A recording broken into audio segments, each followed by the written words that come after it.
All right, hello. Today is, I think it's the 18th. Whatever day it is, it's the Republican National Convention going on right now as I speak. And Hulk Hogan just did his spiel. It's very entertaining.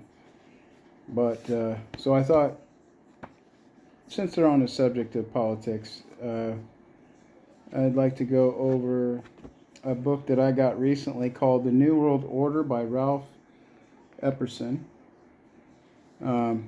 Since President Bush Sr. came out and publicly announced that he's ushering in the New World Order, I thought I would get some books and try to figure out what he was talking about. And I found this book to be very interesting and enlightening. Some of it I knew because of studying my own religious history of Christianity, but there's a lot of it I did not know. My father was a historian, especially with American history, and but history in general. He had a master's degree in theology as well, so he was very focused on history, and we used to talk about it quite a bit. But he didn't get into the occult part of it, and that's what this book addresses. It addresses the occult connections of the New World Order with ancient history and up to the present day. And it's found in the symbology of the Freemasons. And some of that I knew, but like I said, a lot of it I did not. So this is a very interesting book. I highly recommend it. You're going to have to do your own research, but I think as I read it, you will. I'm not going to read the whole thing. Obviously, I'm just trying to introduce you to a lot of different books that will spark your interest and get you to go look for yourself. But I'm going to read the introduction to this book, and it'll give you some things to think about. And if you like the introduction, you'll definitely like the rest of the book. So, introduction. Something is wrong in America. Today's newspapers are full of stories about a rampant rise in divorce rates, the increasing abuse of children by some parents, increases in the incidence of rape, pornography being read by an increasing number of people, more crimes against property, demands for world government, urgings for national borders to fall, Christian churches being closed because they will not seek licensing by the state, etc., etc. But why are these things happening? Why are all of the legacies of the past, the family, national borders, the right to practice any chosen religion, the right to private property, amongst other things, under such attack? Is it possible that there are actually people and organizations who really want to change the basic order of things? Clues to the answers to these questions can be gleaned from the comments made by people and organizations that are talking about these wide-reaching changes in the nature of our lifestyle. An Associated Press dispatch on July 26, 1968 reported, quote, New York Governor Nelson A. Rockefeller says as president he would work toward international creation of a new world order, end quote. On January 30th, 1976, a new document called the Declaration of Interdependence was introduced to the American people. It was signed by 32 senators and 92 representatives in Washington, D.C., and read in part, quote, 2 centuries ago, our forefathers brought forth a new nation. Now we must join with others to bring forth a new world order. Now, I'm obviously making a lot of references in historical quotes, and I highly encourage you to research those. And I encourage you to do that in all the books I read. Because there you'll find a lot more answers, and which is the whole point of my book reports. Another individual who has commented is Henry Kissinger, former Secretary of State. According to the Seattle Post Intelligence of April 18, 1975, Mr. Kissinger said, quote, our nation is uniquely endowed to play a creative and decisive role in the new order which is taking form around us, end quote. President George Bush gave the commencement address at Texas A&M University on May 12, 1989, and he used similar words as well. His speech was on the subject of Soviet-American relations, and he was quoted as saying, in part, quote, ultimately our objective is to welcome the Soviet Union back into the world order. Perhaps the world order of the future will truly be a family of nations, end quote. Interesting update to that. Russia tried to get into the NATO organization and was rejected. And we have the war now between Russia and NATO. All right, historian Walter Mills maintained that prior to World War I, Colonel Edward Mandell House, the major advisor to Woodrow Wilson, the president at the time, had a hidden motive for involving America in the war. The historian wrote, quote, the colonel's sole justification for preparing such a batch of blood for his countrymen was his hope of establishing a new world order of peace and security, end quote. Adolf Hitler, a socialist, and the head of the German government prior to and during that nation's involvement in World War II, is quoted as saying, quote, National Socialism will use its own revolution for the establishing of a new world order, end quote. He confided to Hermann Röchling, the president of Danzig Senate, quote, National Socialism is more than a religion. It is the will to create Superman, end quote. Hitler added this thought, quote, well, yes, we are barbarians, and barbarians we wish to remain. It does us honor. It is we who will rejuvenate the world.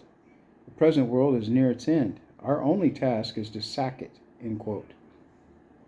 Another book on his background quoted his comments that his Nazi National Socialist Party had a hidden purpose, one that was not perceived by the world at large. Mr. Hitler was quoted as saying, quote, he who has seen in National Socialism only a political movement has seen nothing, end quote. The humanist religion issued a manifesto in 1933 stating its beliefs about the world in general. It took the following position about the need for the wealthy governments to share their wealth with the less fortunate nations. Quote, it is the moral obligation of the developed nations to provide, through an international authority, economic assistance to the developing portions of the globe, end quote. The April 1974 issue of Foreign Affairs, the quarterly periodical issued by the Council of Foreign Relations in New York, had an article in it by Richard N. Gardner, the former Deputy Assistant Secretary of State for International Organizations in the Lyndon Johnson and John Kennedy administrations. He said, quote, we are likely to do better by building our house of world order from bottom up rather than from top down. An end run around national sovereignty, eroding it piece by piece, is likely to get us to world order faster than the old-fashioned assault. I'm not even halfway through the introduction, and it's describing in detail what's happening in the world today. Even the Communist Party is voicing similar thoughts. The People's Daily World for Thursday, March 9, 1989, contained an article written by Angela Davis. Those familiar with Miss Davis will remember that she was the vice presidential candidate for the Communist Party a few years ago.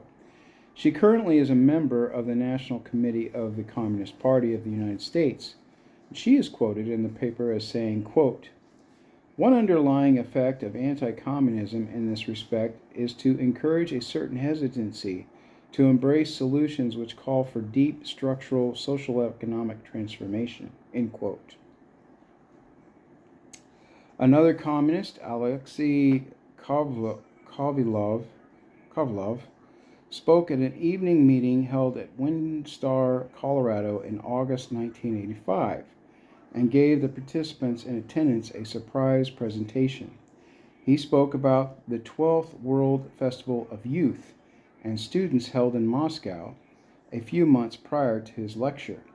He said, quote, there were 3 programs. The first was political and dealt with the various issues of peace and disarmament. The second was dedicated to the environmental issues and to the new international economic order, end quote. The alleged need for a change in the basic way things are done is consistent with the teachings of the father of communism, Karl Marx. When he co-authored the Communist Manifesto with Frederick Engels in 1848, Mr. Marx wrote that the communist quote, openly declare that their ends can be attained only by the forcible overthrow of all existing social conditions, end quote. And you see how our society, social norms and morals are being undermined massively. Nesta Webster, a writer on the subject of conspiratorial organizations in the past, wrote this in her book entitled Secret Societies.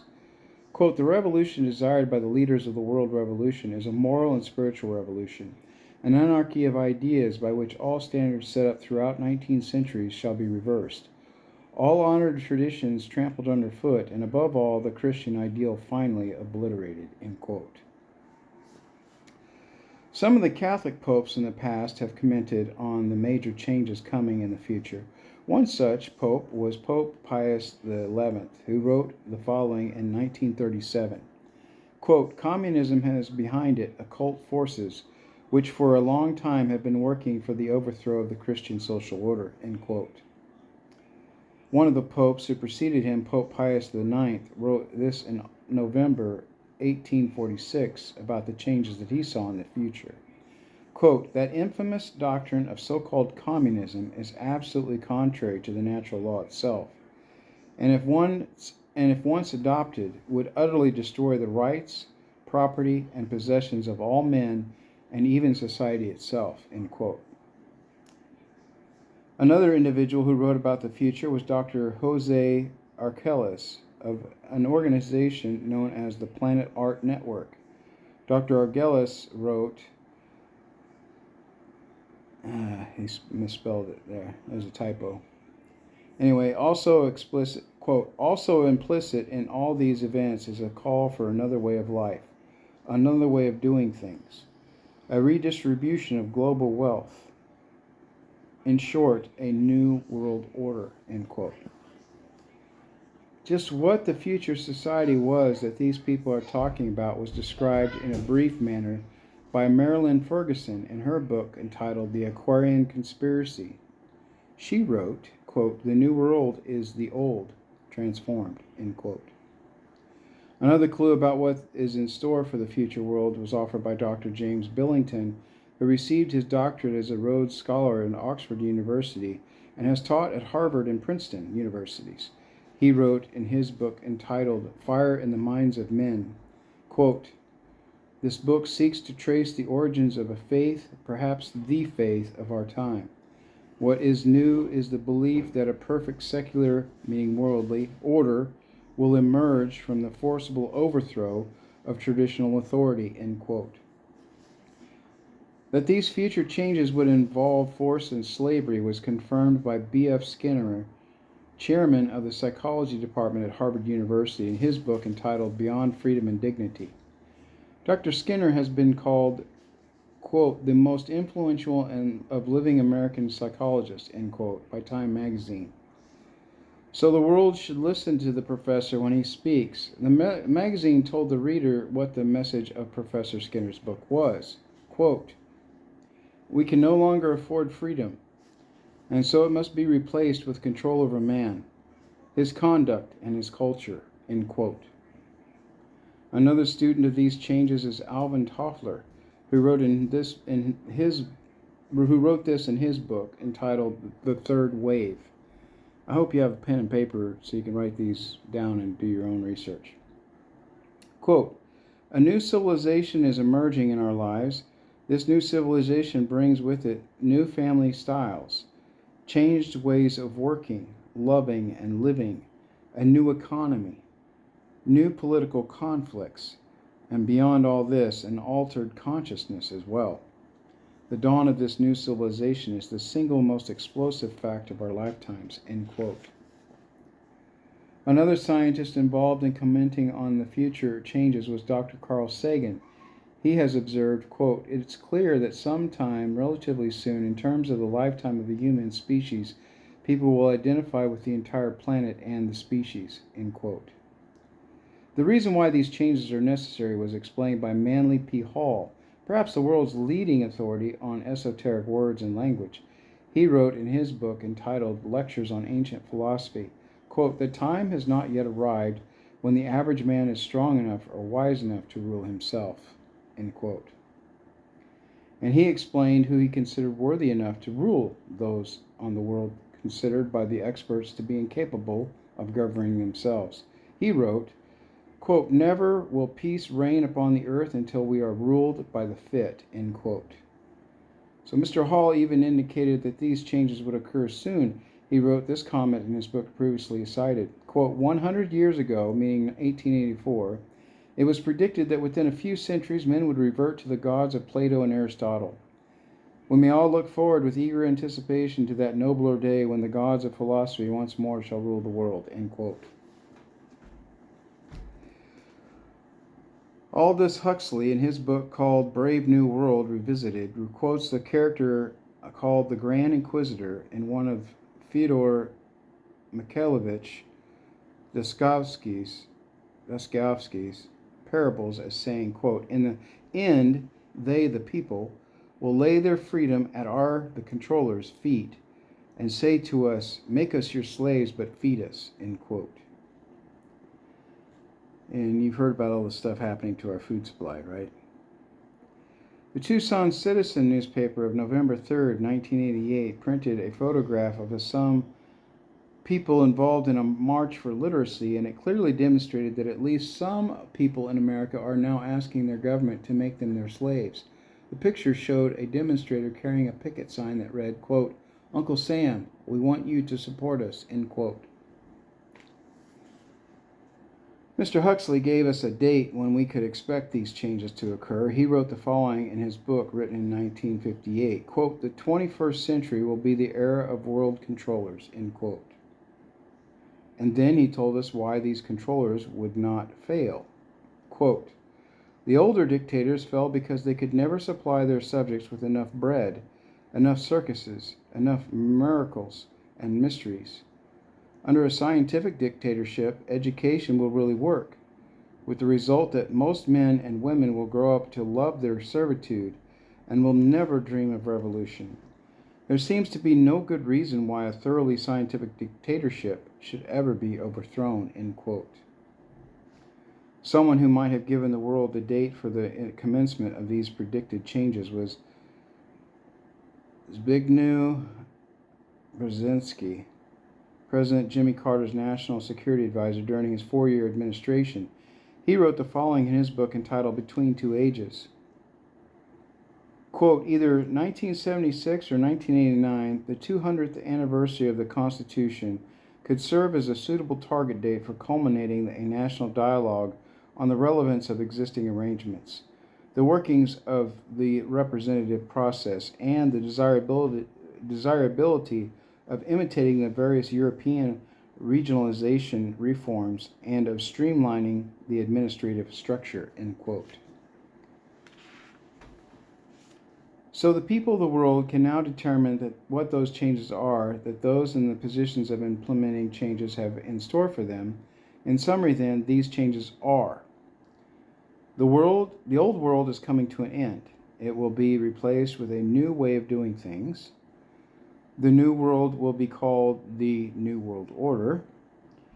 This new structuring will redistribute property from the have nations and will give it to the have not nations, and we see that happening today and for the past couple decades actually, but a lot in the last decade. This new structuring will redistribute property from the have nations and will give it to the have not nations. The New World Order will include changes in the family, and these are those changes. Homosexual marriages will be legalized.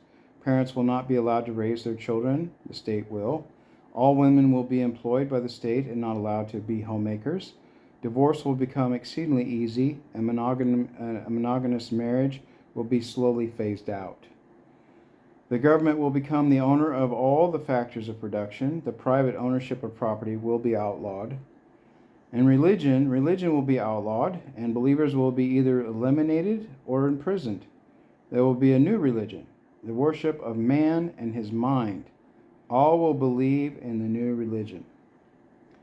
The United States will play a major role in bringing it to the world. World wars have been fought to further its aims. Adolf Hitler, the Nazi socialist, supported the goal of the planners. The majority of the people will not readily accept the New World Order, but will be deceived into accepting it by two strategies.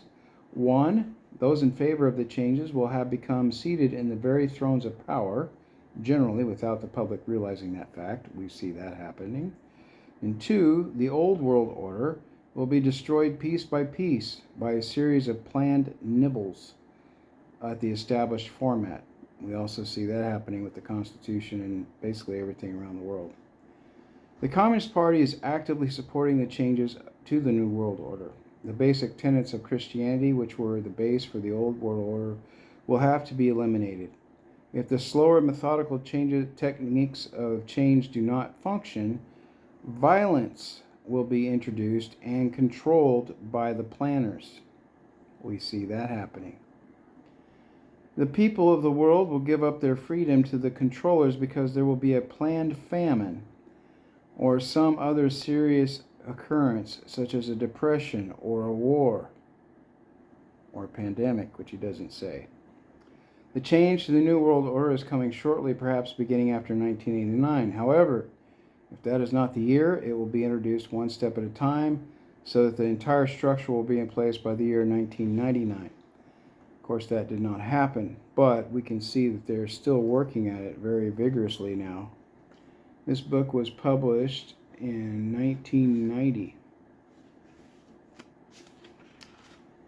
That is the, oh no, we got the Great Seal of the United States first. So we got the Great Seal of the United States, which is backwards because of my camera, sorry, but it says E pluribus unum. And then on the other side it says Annuit Coeptis Novus Ordo Seclorum, which basically means New World Order.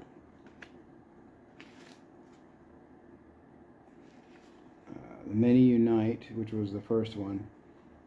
I'm not sure what Annuit Coeptis means, but I know that Novus Ordo Seclorum means New World Order, or New Order World. Hey, George! My son speaks Latin. I'll see if he knows.